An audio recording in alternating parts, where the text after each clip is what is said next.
On the 17th of July, the Department of State designated TRF as a foreign terrorist organization and a specially designated global terrorist.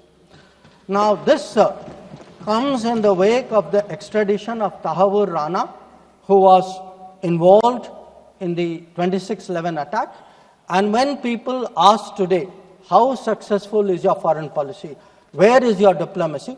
I want to say that Tahawwur Rana, which many of you tried for so long to get, is finally here because of us.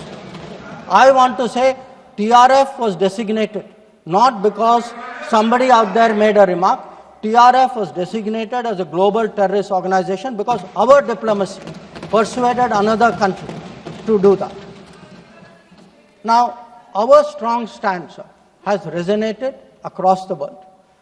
I was some time ago in Germany, and standing next to me, the German foreign minister said, India has every right to defend itself against terrorism, and Germany will support this fight against terrorism. Today we are getting these lectures saying China is a great danger, China, Pakistan are together, we are warning you.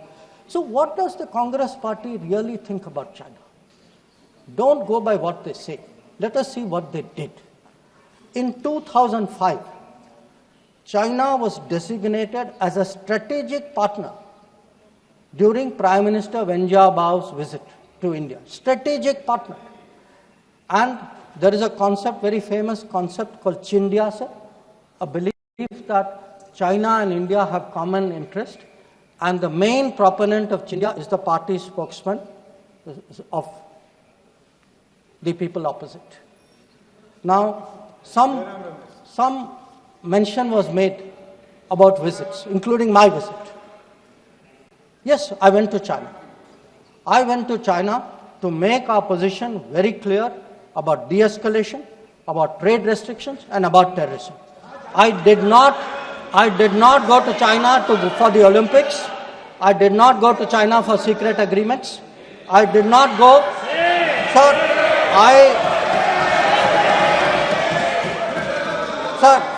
Sir, the House should know that people were watching Olympics when China was issuing stapled visas for people from Arunachal Pradesh and Jammu and Kashmir. This is the reality of China. Now, let me really tell you, sir, how is the relationship with China. Some years ago,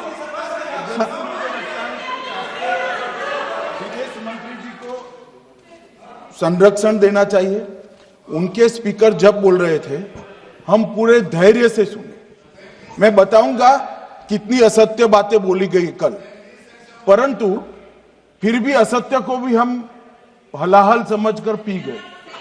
अब ये सत्य भी नहीं सुन पाते हैं। माननीय अध्यक्ष जी, मुझे लगता है आपको प्रोटेक्शन देना चाहिए।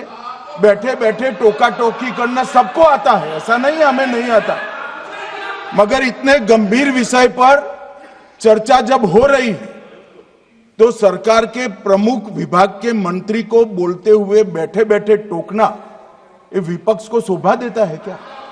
मान्यवर, आपने बिल्कुल उनको आग्रह से कहना चाहिए, वरना हम भी हमारे मेंबर को बाद में समझा नहीं पाएंगे। Sir, we heard today a lot about what was supposed to be the thinking. बैठे आपको इजाजत नहीं, बैठिए। Sir, we heard about warnings about China, cautions about China. You know, China is planning this, China is planning that. But sir, I want to remind this House, Doklam crisis was on. The leader of opposition decided to get a briefing from whom? Not from the government, not from the emir, from the Chinese ambassador. He took his briefing from the Chinese ambassador when our military was confronting the Chinese military in Doklam. This is regarding the US activity during this period. Sir, I'd like to inform the House that on the 9th of May, Vice President J.D. Vance called the Prime Minister warning of a massive Pakistani attack in the next few hours. Prime Minister, in his response, made it very clear that if such an attack happens, it would meet with an appropriate response from our side. Now, sir, that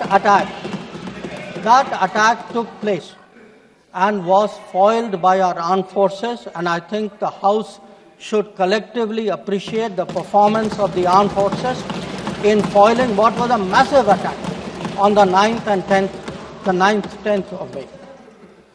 Now, our response, which the Prime Minister promised, was delivered, and it was delivered with devastating effect. I don't have to say anything. Every member has seen satellite pictures of Pakistani airfields. You can see from the state of those airfields, which shown by the pictures, what was our answer. Now, on the 10th of May, we received phone calls sharing the impression of other countries that Pakistan was ready to cease the fighting. Our position was, if Pakistan was ready, we needed to get this as a request from the Pakistani side through the DGMO channel. That is exactly how that request came. Now, I want to make two things very clear, sir. One, at no stage in any conversation with the United States was there any linkage with trade and what was going on. Secondly, please listen. Secondly, there was no call between the Prime Minister and President Trump from the 22nd of April, when President Trump called up to convey his sympathy, and the 17th of June, when he called up Prime Minister in Canada to explain why he could not meet. Now, the focus for our diplomacy was understandably the UN Security Council. And Honorable Speaker, sir, the challenge for us was that at this particular point, Pakistan is a member of the Security Council. We are not. So we had to achieve our objectives in a Security Council where Pakistan is a member. Now, our goals in the Security Council were two.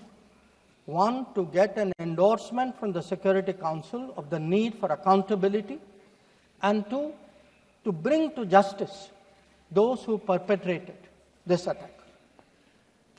And I am glad to say, Speaker, sir, and I hope that this is appreciated and recognized by the House. If you look at the Security Council statement of 25 April, the members of the Security Council condemned in the strongest terms the terrorist attack. They affirmed terrorism in all its forms and manifestations constitute one of the most serious threats to international peace and security. And most important, the Council underlined the need to hold the perpetrators, organizers, financiers, and sponsors of this reprehensible act of terrorism accountable and bring them to justice. I highlight this, Speaker, sir, because this statement of the UN Security Council resonated throughout the international community. So when many honorable members asked today, where was the world on Pahalgam? I think the answer is there. The answer is there in a Security Council statement which says hold them accountable, bring them to justice, and that is exactly what we did through Operation Sindoor. Today, when I hear many questions from across the aisle, I want to say, which one of you imagined that Bhavalpur and Muridke would be brought down the way it was? Which one of you thought? When did you even think of it during your tenure? Did it even cross your mind? In fact, on the contrary, you ruled it out after 26/11. So, I think our objectives are very clear. We wanted to send a message to the terrorists. We wanted to send a message to Pakistan that do not continue this support for terrorism.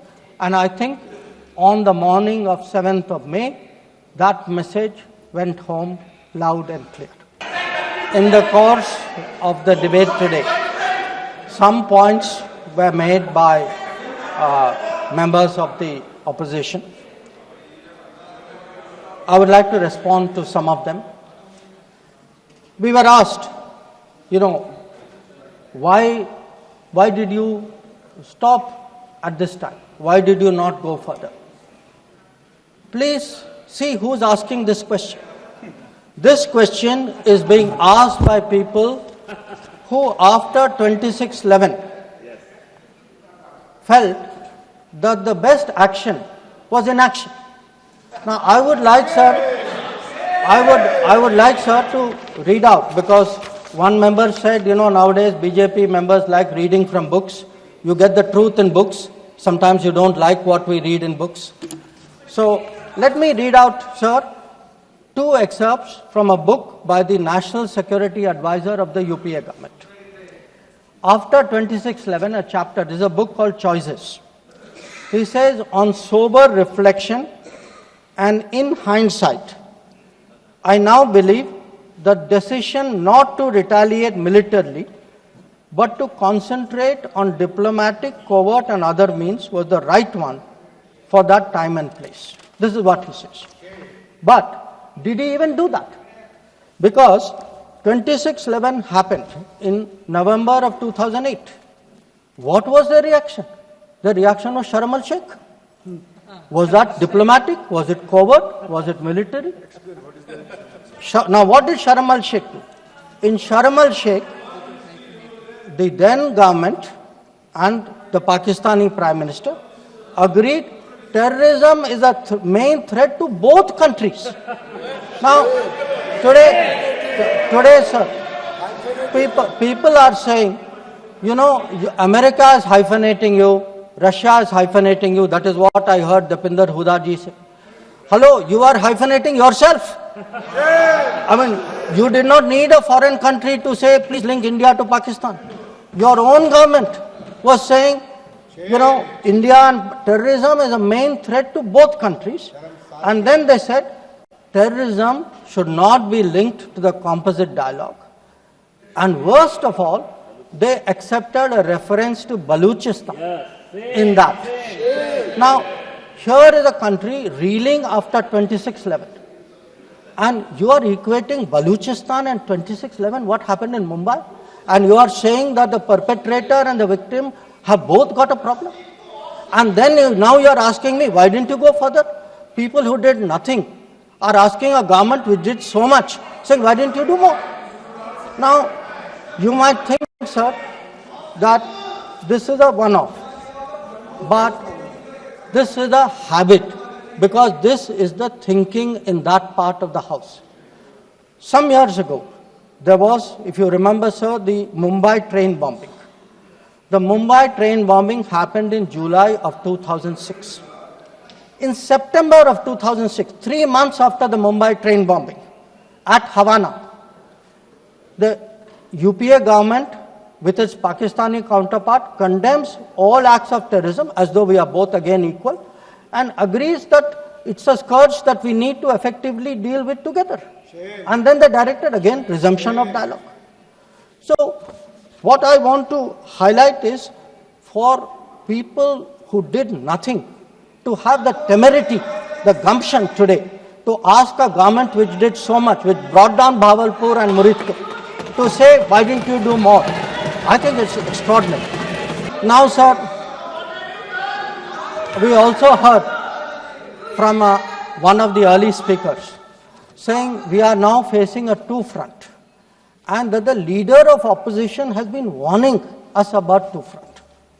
Now, all I can say, sir, is the person who said it, and maybe the leader of opposition, must have missed their history lessons in school. I'll tell you why. Because I would like to walk you through the history of this two-front. The two-front started because of something called POK. POK was created in 1948-49 by the government of this country by not completing the job of what was to be done. Now, sir, the House should note these dates. The two fronts started 1963, when the Shaksgam Valley was ceded by Pakistan to China as a result of an agreement. Then in 1966, the Karakoram Highway was agreed upon, which took 20 years, was completed in 1986. Now, references were made to China-Pakistan military collaboration. So when did this collaboration start? I'll give you the year, 1966. In 1966, the first Chinese military supplies went to Pakistan. When did nuclear collaboration start? 1976. 1976, when Bhutto arranged for China-Pakistan to get together on this. And in 1980s, when Prime Minister Rajiv Gandhi was visiting China and Pakistan, that was when the nuclear collaboration was at its height. Now, let me go further. You will say, why are you talking history? So let me bring this further up. 2005, Pakistan-China Treaty of Friendship and Cooperation. 2006, Pakistan-China Free Trade Agreement. 2013, handing over of Gwadar to China, Gwadar port to China.